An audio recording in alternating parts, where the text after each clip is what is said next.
જી, ગઈકાલે રાત્રે Anandnagar police station વિસ્તારમાં એક સોસાયટીમાં ખૂબ જ ગંભીર અને દુઃખદ બનાવ બન્યો. આજે દુષ્કર્મની ઘટના બની તો પોલીસને જાણ થતાં તાત્કાલિક પોલીસ સ્ટાફ અને પોલીસ અધિકારીઓ ઘટના સ્થળ ઉપર પહોંચી ગયા. એ પછી પોલીસ કમિશનર સાહેબની સૂચના મુજબ 10થી વધારે ટીમો બનાવી. એમાં સ્થાનિક પોલીસની ટીમો, જેમાં પીઆઈ આનંદનગર પરમાર સાહેબ, એની સાથે સાથે એલસીબી ઝોન 7 જેમાં વાઘેલા સાહેબ, અને સાથે સાથે ઝોન 1ની એલસીબી અને ક્રાઇમ બ્રાન્ચની ટીમો આમાં લાગી ગઈ. પોલીસ દ્વારા આખા વિસ્તારની કોમ્બિંગ કરી, જેમાં સીસીટીવી તમામ રૂટના ચકાસ્યા, એ ક્યાં ગયા હશે, અને બાતમીના આધારે તમામ જગ્યાઓ ચેક કર્યા.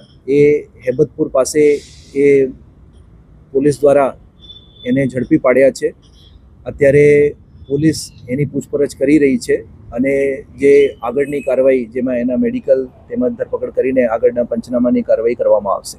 આજે આરોપી છે એ લગભગ 4 વર્ષથી જુદા જુદા જે સિક્યુરિટી એજન્સી છે એમાં કામ કરતા હતા.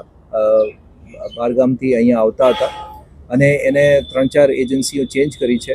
અને છેલ્લી જે સિક્યુરિટી એજન્સી છે, A1 સિક્યુરિટી એજન્સી, એમાં 4 દિવસ પહેલાં જ એ આવ્યા હતા અને એના ફક્ત આધાર કાર્ડ, પેન કાર્ડ જેવી ડિટેલ લઈને વગર કોઈ તાલીમ આપે અને વગર કોઈ વેરિફિકેશન કરે એને સોસાયટીના ગાર્ડ ઉપર મૂકી દીધા હતા. એની ખૂબ જ બેદરકારી છે અને એના કાયદાકીય પગલાં લેવામાં આવશે અને એમાં એક્શન લેવામાં આવશે.